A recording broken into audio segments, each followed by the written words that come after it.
In this video, you will learn how to add a debit card to Robinhood. Open the Robinhood app. Launch the Robinhood app on your device. Navigate to the account settings.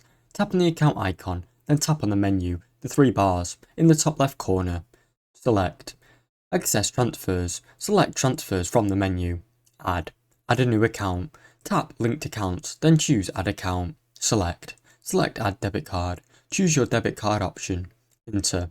Make sure to enter your card details. Input your debit card number, expiration date and CVV number. Link the card. Tap Link Card to proceed. Verify your card. Robinhood will temporarily charge you $2 to your bank to confirm your debit card. Check your bank account for the charge, which typically appears after a few minutes, but may take longer depending on your bank. This will charge and will have RH for Robinhood, followed by a 6-digit code in the description. Copy this code, then return to the Robinhood app, enter it and confirm. Thanks for watching. Don't forget to like and subscribe.